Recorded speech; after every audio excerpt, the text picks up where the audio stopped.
자, 오늘 우리에게 주신 하나님의 말씀은 로마서 16장입니다. 로마서 16장 1절로 4절까지 말씀입니다.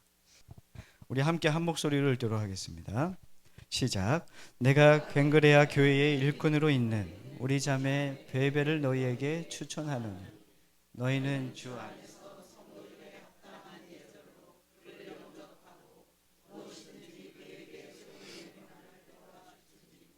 이는 그가 여러 사람과 같이 보호자가 되었습니다. 너희는 그리스도 예수 안에서 나의 동역자들인 브리스가와 아굴라에게 문안하라. 그들은 내 목숨을 위하여 자기들의 목 내놓았나니 나뿐 아니라 이방인의 모든 교회도 그에게 감사하느니라. 아멘. 할렐루야. 예수님께 생명을 건 사람들이라는 주제로 말씀을 전합니다. 로마서 1장에서 15장에 이르러 바울이 로마 교회에 보내는 편지의 내용은 이미 끝이 났습니다. 자, 그렇다면 이제 16장의 내용은 필요 없는 부분일까요? 그렇지 않죠. 16장이 있기에 비로소 이 로마서가 완성이 된 것입니다. 1장부터 15장의 내용을 하나의 이론으로 생각하는 사람들이 꽤나 있습니다. 로마서는 이론이라고 생각하더라고요. 로마서는 이론이지 살아야 할 내용이 아니라 생각하고 이 말씀대로 사는 것은 비현실적인 삶이다. 말씀대로 살 수 없다라고 하는 말을 하는 사람들을 종종 듣습니다. 로마서는 로마에 있는 교인들에게 쓴 편지입니다. 하나님의 말씀 우리에게 지키라고 주신 걸까요? 지키지 말라고 주신 걸까요? 네, 분명히 지키라고 주신 겁니다. 그런데 이것을 이론으로 가지고 있으면 계속 공부하기에만 급급하게 되죠. 머리만 커지게 됩니다. 로마서의 말씀을 이론으로 보는 경향이 많습니다. 그러나 절대 그렇지 않습니다. 우리에게 이 말씀으로 살라고 주신 말씀이죠. 따라서 이 교회가 어떠해야 하는지를 일깨워주는 지침서이고 교회가 이 복음 안에서 변화되어져야 함을 오늘 이 로마서가 이야기하고 있는 것입니다. 그래서 오늘 로마서 16장이 없다면 이상적인 교회는 있을 수는 있지만 정말 말씀으로 세워지는 이 현실적인 교회, 정말 하나님이 기뻐하시는 말씀에 우뚝 서서 주님의 복음을 선포하는 하나님이 집중하고 하나님이 주목하시는 교회가 될 수 없다는 거예요. 로마서 16장에 가장 많이 나오는 것이 무엇이냐면 사람의 이름입니다. 오늘 본문 우리가 16장은 사람의 이름이 가장 많이 나옵니다. 그러면 사람의 이름이 많이 나온다는 것은 이것은 이론일까요? 아니면 이상적인 것을 말하는 것일까요? 이론이 아니라는 겁니다. 말씀대로 살았고 말씀이 그에게 생명이 됐고 그 생명이신 그 말씀을 살아낸 그 주님에게 생명을 건 사람들의 이야기가 오늘 16장에 그 이름으로 기록되어 있다는 것을 우리가 할 수 있습니다. 하나님의 말씀은 이론이 아닙니다. 하나님의 말씀은 우리를 변화시키는 복음입니다. 자, 로마서 16장 1절 말씀을 함께 읽겠습니다. 내가 괭그레아 교회의 일꾼으로 있는 우리 자매 베베를 너희에게 추천하노니. 아멘. 자, 1절부터 16절까지 보면은 사람의 이름이 몇 명이 나오냐면 27명이 나옵니다. 로마에서 지내고 있거나 로마에 가게 될 그리스도인들의 이름이 기록되어 있는데 27명의 이름이 기록되어 있고 거기에 9명의 여자의 이름입니다. 그 중에 오늘 1절에 가장 먼저 언급하는 이름은 베베라고 하는 여자 자매입니다. 이 베베는 바울이 고린도에서 만났던 고린도에서 그 로마서를 쓰고 있었는데 로마서를 쓰고 이 로마서를 로마 교회에 보내기 위해서 이 편지를 부탁했던 사람이 누구냐면 베베입니다. 그러니까 이 로마서를 이 로마 교회에 보내야 되는데 그냥 아무나에게 보낼 수는 없잖아요. 지금은 우편이 잘 되어 있지만 그때 당시에는 사람을 통해서만 전달할 수 있었단 말입니다. 그러면 이 로마서를 전달함에 있어서 아무나를 선택해서 보내진 않았을 거 아닙니까? 그 중에서도 가장 믿을만하고 가장 이 복음을 잘 전달할 수 있고 이 편지를 잘 전달할 수 있는 사람을 선택을 했는데 그 사람은 누구였냐면 베베라고 하는 자매이라는 것이죠. 이 편지를 가지고 베베는 로마 교회에 가서 이 편지를 전달하고 바울이 로마에 오기 전까지 로마 교회에서 함께 신앙생활을 했던 사람으로 알려지고 있습니다. 우리가 또 하나 눈여겨봐야 될 것이 3절 말씀인데 3절 말씀 한 번 더 읽을게요. 너희는 그리스도 예수 안에서 나의 동역자들인 브리스가와 아굴라에게 문안하라. 아멘. 자, 여기에서 우리가 좀 중요하게 생각해야 되는 사람은 브리스가와 아굴라입니다. 자, 우리가 통상으로 이때 당시나 우리도 옛날에 그랬죠. 그래서 어떤 부부가 있으면 그 부부를 이야기할 때 아무개의 아내 이렇게 아내를 설명을 하지 아무개 아내의 남편이라고 얘기하진 않지 않습니까? 근데 오늘 본문에는 그 여인의 이름이 먼저 등장하고 있어요. 브리스가라고 하는 이름이 먼저 등장합니다. 2000년 전 로마 교회에서도 이 성차별이 그 시대에는 있었지만 교회 안에는 그 성차별이 없었다는 것을 우리가 알 수 있는 것으로 보여집니다. 오랜 시간 동안 여성들은 차별 대우를 받아왔습니다. 그래서 우리가 흔히 고린도전서 14장 말씀에 보면 고린도전서 14장 34절에 보면은 바울이 이런 얘기를 해요. 여자는 교회에서 뭐 하라고요? 잠잠하라. 이 말씀을 가지고 많은 성도들이 오해해가지고 남자 성도들이 교회에서 여자 성도들이 막 말을 하면은 이렇게 얘기하더라고요. 여인들은 교회에서 잠잠하라. 막 이렇게. 사실은 그 말이 아니에요. 잘못 얘기하고 있는 거예요. 끊임없이 교회가 남성 우월과 또 남자 중심의 어떤 그 공동체를 이루다 보니까 여성들은 이미 그 안에서 공동체 안에서 좀 천히 여겨지는 모습들이 있었다는 것이죠. 그러나 고린도전서 14장 34절에 여자들은 교회에서 잠잠하라는 이 말은 바울이 그런 의미로 쓴 게 아니에요. 소수들이 이 여인들에 인해서 교회가 좀 힘들었던 부분들이 있었던 거예요. 그 사람들을 향해서 했던 말이지 모든 그 여자 성도들에 대하여 그렇게 말한 것이 아니라는 것입니다. 성경 곳곳에는 여인들에 대한 이야기들이 참 많이 있습니다. 자, 이 여인들의 신앙이 남자들보다 훨씬 깊었던 것으로 보입니다. 예수님께서 십자가에 못 박혀 돌아가실 때 그 현장까지 있었던 사람들은 누구였냐면 여인들이었습니다. 예수님이 십자가에 못 박혀 돌아가실 때 그 밑에 다 함께 목숨을 걸고 그 자리에 있었던 사람들은 여인들이었습니다. 제자들 다 어디 있습니까? 도망갔죠. 네, 남자들 도망갑니다. 여기 남자분들 계시지만 그 어려움 당할 때 남자들은 도망가요. 근데 여인들은 어떻게 해요? 생명을 걸죠. 할렐루야. 저희 교회에서 가장 일을 많이 하시는 분들이 여인들 아닙니까? 여인들이 보통 우리 교회 특히 힘이 셉니다. 피아노를 남자들은 못 옮기는데 여인들은 옮겨요. 엄청난 힘을 가진 괴력의 여인들입니다. 삼손과 같은 힘들이 있습니다. 자, 성경에는 이러한 정말 하나님을 깊이 경험하고 깊은 신앙으로 주님을 따랐던 사람들, 그 예수님의 십자가 아래에서도 그리고 예수님께서 부활하신 그 후에도 여인들은 그 무덤에 찾아갔습니다. 이런 새벽에. 그리고 예수님의 죽음을 준비하던 옥합을 깨뜨린 여인입니다. 300데나리온이나 되는 그 자신이 모은 값비싼 옥합을 깨뜨립니다.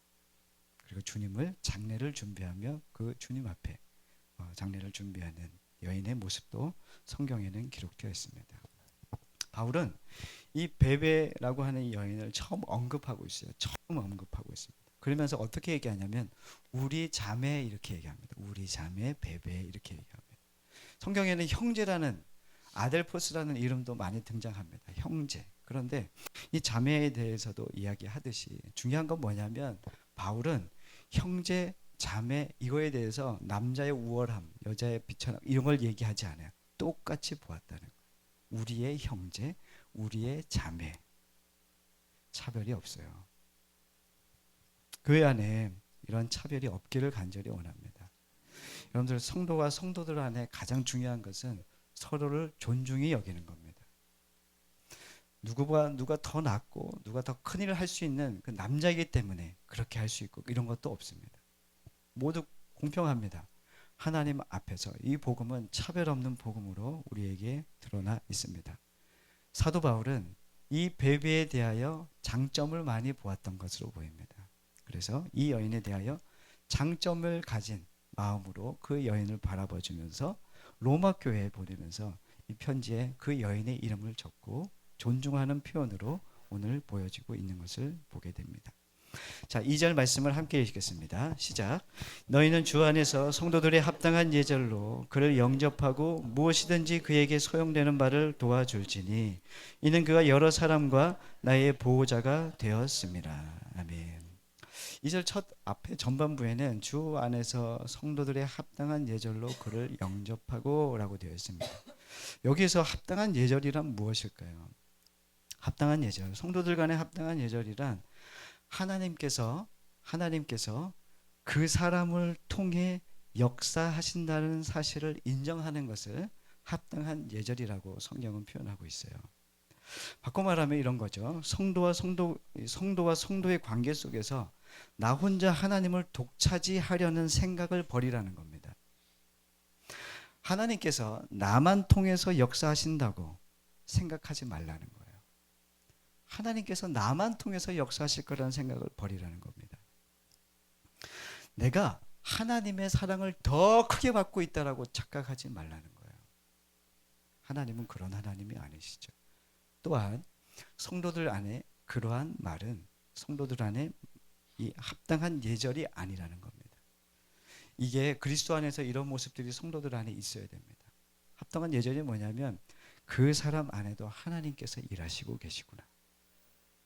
나보다 내가 가장 큰 하나님의 큰 사랑을 받는 사람이 아니라 하나님의 사랑이 우리에게 공평하게 우리에게 나타나고 있구나 라고 생각하는 겁니다. 그리고 성도들 안에서 그런 교제가 이루어지기를 하나님이 원하시고 계신 거죠. 교회 안에도 이런 분들이 있습니다. 하나님께서 누구보다 나를 더 사랑한다. 사실은 그런 말은 우리에게는 개인에게는 그런 마음일 수 있지만 공동체를 깨뜨리는 모습일 수 있습니다. 혼자 생각하십시오. 그리고 성도들에게 당신이 하나님의 사랑을 많이 받고 있어. 이게 복됩니다. 아멘이시죠? 서로에게 그게 가장 은혜가 돼요. 가서 집사님보다 제가 더 큰 사랑 받거든요. 이렇게 얘기하면 집사님 다음 주부터 교회 안 나오는 거예요. 그건 괜찮은데 하나님을 떠날 수 있다는 거예요. 왜냐하면 하나님 그런 하나님이라고? 그런 하나님 차별하는 하나님인가? 그렇지 않아요. 근데 우리가 누군가에게 하나님의 사랑이 당신과 함께하고 큰 사랑으로 주님이 당신과 함께하는 것 같아. 그러면 어떤 마음이 드냐면 저 사람 위해서 나도 기도해야겠다. 이런 마음이 들어요. 이게 하나님 안에서 성도들 안의 교제입니다. 그게 성도들 간의 합당한 예절이라는 거예요. 하나님이 나에게도 역사하시지만 그 사람을 통해서도 하나님이 역사하신다. 이것이 교회 안을 하나님께서 아름답게 만들어 주신다는 거죠. 자, 2절 후반부에 이런 내용이 있습니다. 무엇이든지 그에게 소용되는 바를 도와줄지니. 도와준다는 말이 표현이 되어 있어요. 상대방의 입장이 되어줄 수 있어야 한다는 말이 도와줄지니라고 하는 말의 의미입니다. 여기 안에 더 세밀하게 원어를 좀 찾아보니까 곁에 서다라고 하는 뜻이더라고요. 곁에 서다. 그래서 도와준다는 것은 그 사람 곁에 서주는 겁니다.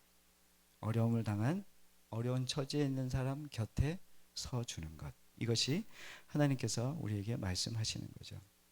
금요일 날에는 제가 장례식에 갔다 왔어요.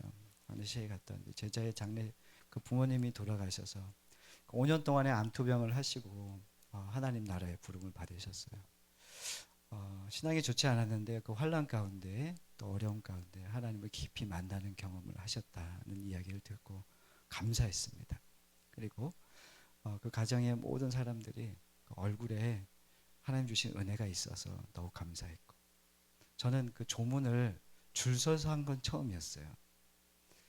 연예인도 아닌데 줄 서서 했어요. 그래서 쭉 줄 서가지고 한참 기다리다가 가서 조문을 하게 됐는데 그때 제 마음이 어떤 마음이 들었냐면 참 위로가 되겠다. 그렇게 잠깐 왔다 가지만 그 가정에 참 위로가 되겠다라고 하는 생각을 하게 되었습니다.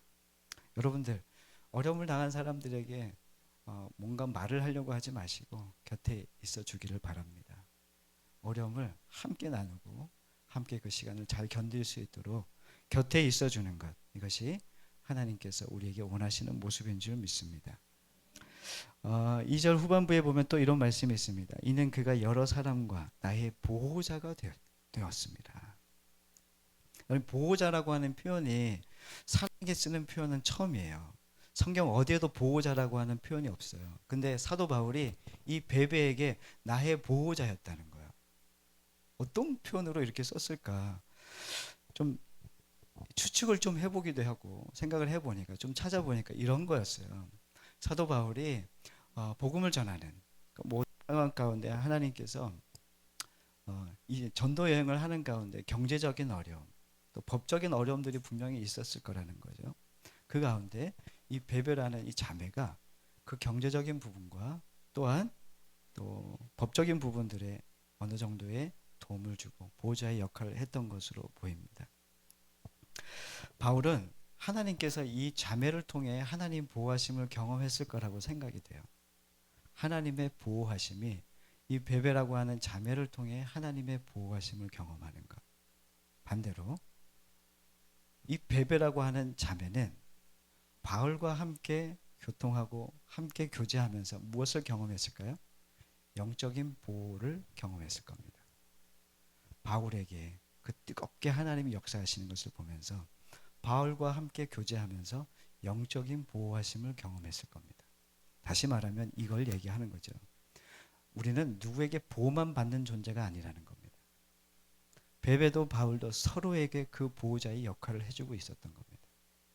성도들 안에는 교회는 서로에게 보호자 역할을 해줘야 됩니다. 그의 아픔과 그의 연약함을 지켜주고 그와 함께 해주는 것. 근데 그것이 일방적이지 않다는 겁니다. 누군가는 올해는 내가 누군가에게 막 도움이 되었지만 언젠지 모르게 언젠간 여러분들이 또 도움을 받아야 될 때가 있어요. 누구에게 보호를 받아야 될 때가 있다는 겁니다. 그게 믿음의 공동체 안에서 이루어지는 모습이라는 겁니다. 바울은 그것을 경험했던 사람이에요. 베베도 그 역할을 기쁘게 감당했던 사람으로 보여집니다. 제가 인천에서 수련 목회자를 사역하고 있을 때입니다. 금요 예배를 막 드리고 있고 제가 찬양 인도를 하고 딱 내려와서 이제 말씀을 들으려는데 막 전화벨을 울리는 거예요. 이게 뭐지? 그래서 안 받았어요. 근데 모르는 번호로 계속 전화가 오는 거예요. 그래서 제가 전화를 교회 밖으로 나가서 전화를 받았죠. 여보세요 그랬는데 모르는 목소리인 거예요. 누구지? 그러더니 이제 누굴 또 바꿔주는 거예요. 받았더니 교회 청년이더라고요. 교회 청년이 술을 먹고 싸우다가 경찰서에 들어간 거예요. 그래가지고 엄마한테 전화하면 엄마가 그 권사님 저랑 같이 예배하고 있던 그 자리에 있었거든요. 엄마 아버지는 다 권사님이시고 거기 앞에서 예배 드리고 있는데 엄마 아버지에게는 전화를 못하게 했어가지고 제가 그때 수련목 전도사였는데 저한테 전화를 한 거예요. 한숨도 나오고 막 그래서 막 뭐 경찰서에서 막 다시 또 바꿔주더니 오셔야 된다고 보호자 없이는 절대 보낼 수 없다는 거예요. 다시 또 얘가 또 봤더니 목사님, 전사님 제발 와주세요. 제발 안 오시면 저 목 나가요. 엄마한테 맞아주고요. 막 이런 얘기 하는 거예요. 그래가지고 어떻게 해요? 어쩔 수 없이 갔죠. 갔더니 뭐 얘가 막 술 먹어가지고 술 냄새 풀풀 나고 얼마나 싸웠는지 얼굴에 막 멍들고 막 그러는 거예요. 어떻게 해요? 한 대 때릴 수도 없고. 그래서 손잡고 나왔어요. 보내주더라고요. 그때 어떤 마음이 들었냐면 감사하다. 얘가 나를 그래도 보호자로 생각하는가 보다. 영적인 보호자로 생각하는가 보다. 그런 생각이 딱 들었어요. 그 친구는 지금 어떻게 됐을까요? 궁금하시지 않습니까? 여기서 안 가르쳐주면 여러분들 잠 못 주무세요. 이 친구가 침례교회에서 사역을 하고 있더라고요. 감사해요. 그 사람의 어떤 능력치를 따지는 거 아니라 그 사람의 삶을 하나님께서 인도해 주시고 또 누군가의 보호를 통해서 또 그 사람이 누군가를 또 보호할 수 있는 자격을 얻게 되고 그 자리에 있게 된다는 거예요. 일방적이지 않아요.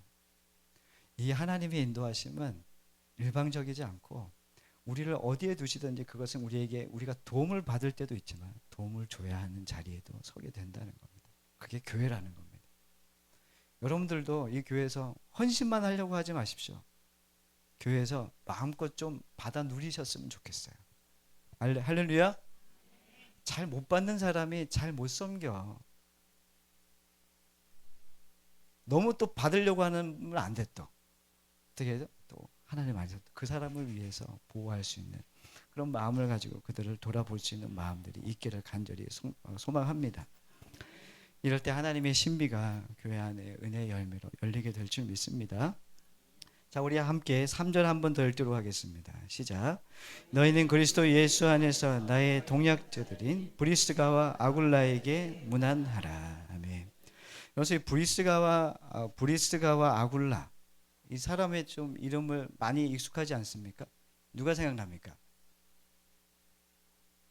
사도행전에 보면은 브리스가가 아니고 브리스길라입니다. 브리스길라. 이거 생각나십니까? 그래서 사도행전에 보면은 사도행전 2절에 보면은 이 브리스길라와 아굴라가 등장해요.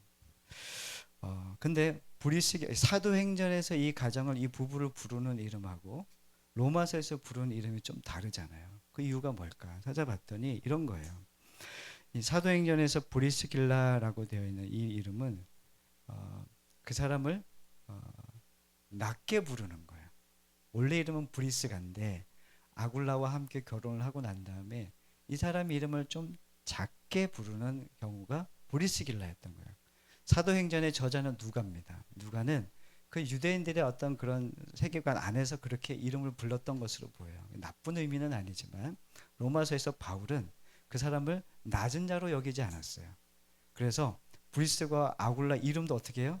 아굴라 브리스길라를 안 하잖아요. 우리도 그렇게 입에 붙어 있어요. 브리스가와 아굴라, 브리스길라와 아굴라가 입에 붙어 있잖아요. 그렇다면 뭐예요? 바울 역시 이 사람에 대해서 전혀 차별 없는 관계로 그들을 바라보고 있었다는 것을 이야기하고 있습니다. 존중이 있었다는 거죠. 그러면서 이렇게 얘기합니다. 너희는 그리스도 예수 안에서 나의 뭐라고 얘기하냐면 그 가장에 대해서 동역자라고 이야기하고 있어요. 동역자. 동역자는 뭐냐면 이 사도 바울이 이 고린도에서 이 부부를 만나거든요. 그때가 언제냐면 제2차 전도 여행을 가기 전입니다. 그래서 고린도 지역에서 이제 이 브리스길라와 아굴라 부부를 만나요. 이 브리스길라와 아굴라가 어떤 일을 했냐면 천막 짓는 일을 한 거예요. 그래서 사도 바울과 함께 그 일을 한 거예요. 그리고 이 브리스길라와 아굴라가 어떤 일을 했냐면 사도 바울이 전도 여행을 갈 때 2차 전도 여행 에베소로 갔거든요. 에베소로 갈 때 그 길을 함께 동행합니다. 이게 지금 사도 바울 인생 가운데 이 부부가 함께 동역자로 있었다는 것을 보게 됩니다. 그런데 이 4절 내용이 이제 더 우리가 깊어지는 내용으로 가는데, 자, 어떤 일을 했는지를 보겠습니다. 자, 4절 말씀 읽겠습니다. 시작. 그들은 내 목숨을 위하여 자기들의 목까지도 내려놓았으니 나뿐 아니라 이방인의 모든 교회도 그들에게 감사하느니라. 아멘. 이 말씀은 아굴라 부부 말이 아니라 바울이 인정하는 말이었어요. 그러니까 이 브리스길라와 아굴라가 스스로를 평가하는 말이 아니라 바울이 평가했던 말이었다는 거예요. 바울이 저 부분은 목숨까지 내놓고 나를 따라와 나와 함께 동역했던 사람이야.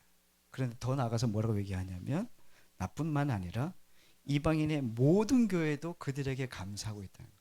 그러면 지금 이 브리스길라와 아굴라의 부부는 사도 바울과 함께 이 전도 여행과 선교 일에 함께 하고 있었을 뿐만이 아니라 이 바울에게만 뿐만이 아니라 이방인 모든 교회와 함께 그들에게도 하나님의 말씀으로 자신의 생명을 드리는 헌신의 삶을 살았던 것으로 보여지고 있습니다.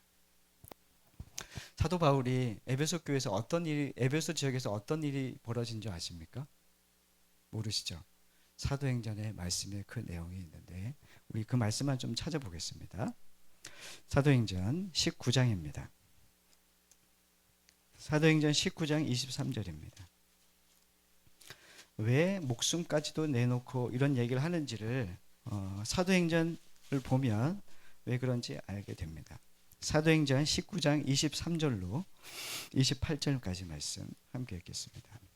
사도행전 19장 23절로 28절. 자, 함께 읽겠습니다. 시작.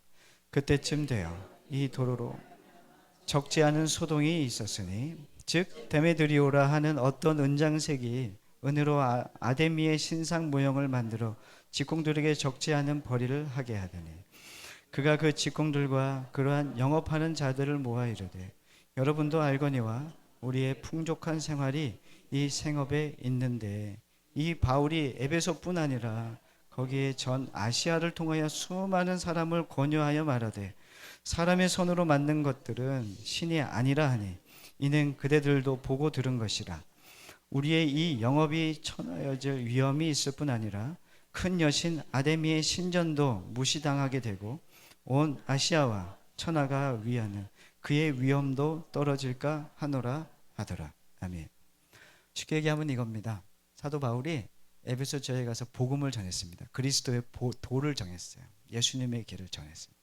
이 복음을 들은 사람들이 에베소 지역에서 사람들이 변하기 시작하는 거예요. 그 내용 안에 어떤 내용이 있었냐면 사람이 만든 신상은 그거 진짜 아니다. 이렇게 얘기하니까 그 에베소 지역에는 수많은 우상들이 있었거든요.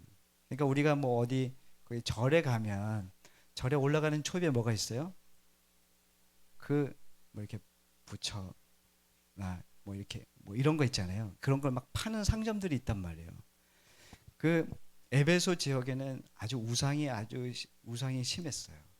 그래서 이 우상을 섬기는 사람들이 이 우상의 그 모형을 만들고 신상을 만들어서 파는 일이 주된 업이었단 말이에요. 근데 사도 바울이 에베소 와서 복음을 전하니까 사람들이 안 사는 거예요. 이전에는 많이 팔았는데 부적도 사고 뭐 신상도 사고 드라빔도 사고 막 그랬는데 이제는 안 팔리는 거예요. 누구 때문에요? 바울 때문에 안 되는 거예요. 이놈 자식이 와가지고 복음을 전하니까 생업이 힘들어진 거예요. 생업이 힘들대요. 그래가지고 사람들이 모의를 합니다. 저놈 쫓아내야 돼, 죽여야 돼, 뭐 이런 모의를 하게 돼요. 소동이 일어난 거예요. 쫓겨나요, 막 거의. 그 가운데 누가 있었냐면 불시길라와 아굴라가 함께했습니다. 그 가운데 목숨을 걸고 이 사도 바울을 지켰던 것으로 보여집니다.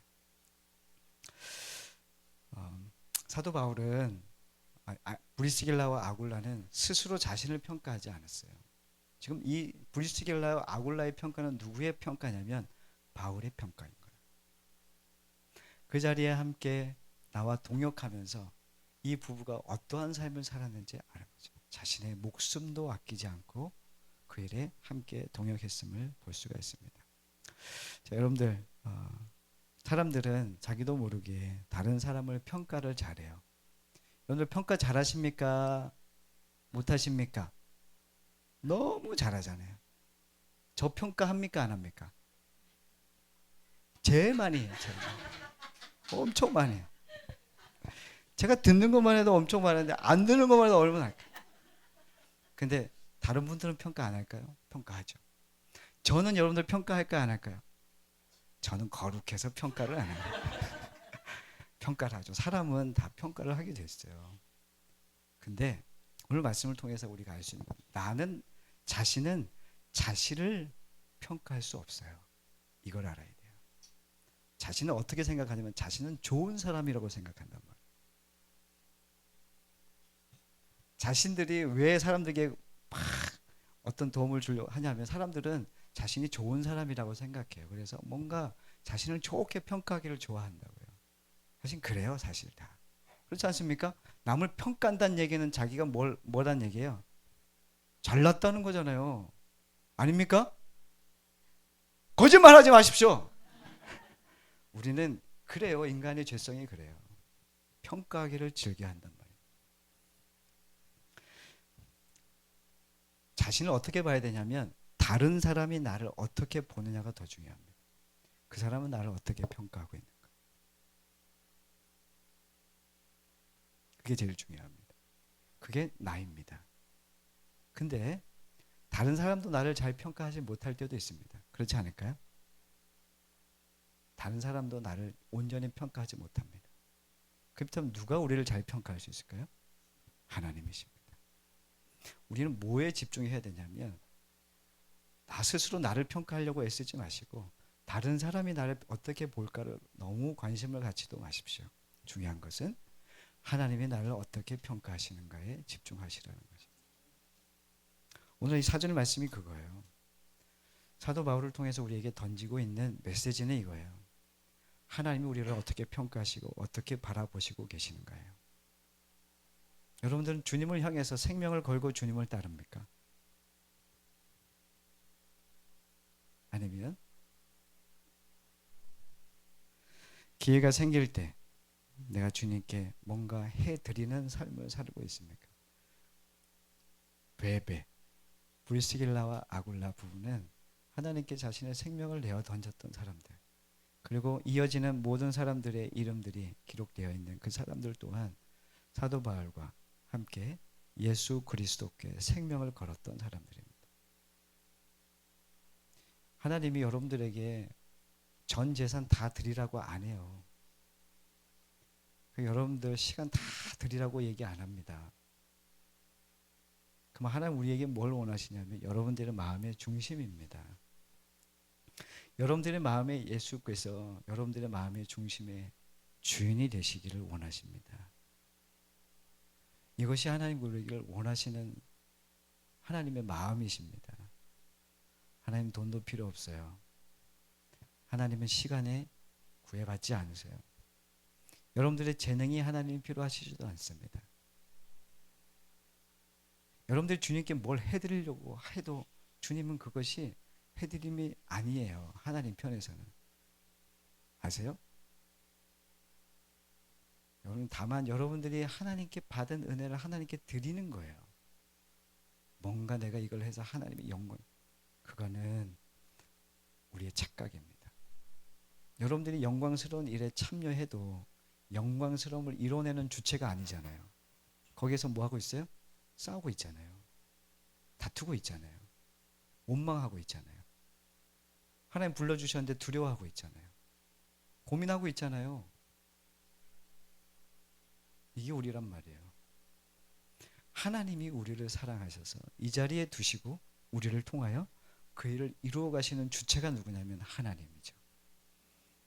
이것을 믿는 사람, 그 사람은 주님께 생명을 드리고 주님을 따라가게 되어 있어요.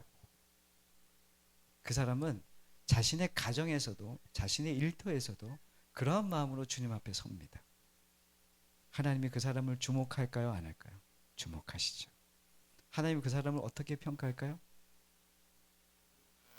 네, 너무 기뻐할 겁니다. 넌 오늘도 넘어져도 내 자녀야, 괜찮아. 다시금 일으키시는 주님의 손길을 경험하셔야 돼요. 저는 믿음으로 잘 살고 있을까요? 못 살고 있을까요? 아닙니다. 매일 넘어집니다. 그런데 여기에 설 수 있는 이유는 하나입니다. 주님의 은혜가 있어서 면목 없지만 이 자리에 지켜서라도 하나님께서 주님을 따르는 이 생명을 걸고 주님을 따르길 원하시는 겁니다. 여러분들 자리를 우습게 여기지 마십시오. 여러분들 가정을 귀하게 생각하십시오. 여러분들의 일터를 귀하게 생각하십시오. 하나님이 주신 자리입니다. 그 안에서 뭐 해야 되냐면 하나님을 따라 하나님의 말씀을 쫓아 예수님이 나의 주인이심을 고백하며 그 자리를 지키십시오. 헛되지 않은 결과들이 분명히 있을 겁니다. 어제 저 한 분과 신방을 하면서 그런 이야기를 들었어요. 최근에 이런 교제가 되는구나를 처음 경험했는데 예수 얘기만 하다가 끝나니까 너무 이래도 되나 생각이 들었어요. 야, 기쁘더라고요. 야, 이 맛에 내가 목사 되길 잘했네 이런 생각을 하게 됐어요. 여러분들 믿음의 교제가 돼요. 내 안에 주님이 계시고 그분 안에 주님이 계시면 믿음의 교제가 될 수밖에 없어요. 여러분들 이런 소망하십시오. 이런 교제를 소망하시고 여러분 성도들 안에도 예수로 교제하고 복음으로 교제하는 그 아름다움의 모습들이 있기를 간절히 소망합니다. 오늘 그 이야기입니다. 성경에 로마서 말씀에 이 기록된 오늘 16장에 기록된 사람들의 이름이 여러분들의 이름이 되기를 기도하십시오. 이론이 아니라 실제로 살았던 사람들의 이야기. 우리는 교회에 5년 후 10년 후의 모습이 딱 표현되고 딱 됐을 때 그 안에 여러분들의 이름이 딱 기록되는데 장송자 권사에게 문안하라. 뭐 이런 내용이 나오면서 막 그 사람에 대해서 한 줄이지만 그 평가가 있다는 게 얼마나 기쁜지 모르는 거예요. 소망하십시오. 하나님이 나를 어떻게 평가하실까? 하나님은 나를 어떻게 바라보고 계실까? 주님 우리에게 묻고 계십니다. 너는 무엇을 위해, 누구를 위해 너의 생명을 걸고 있느냐? 이제 여러분들은 그 질문에 답하셔야 됩니다. 어떻게 답하시냐면 이 예배를 끝나고 집으로 가셔서 삶의 자리에서 그 질문에 답하십시오. 뚜렷하게 답하십시오.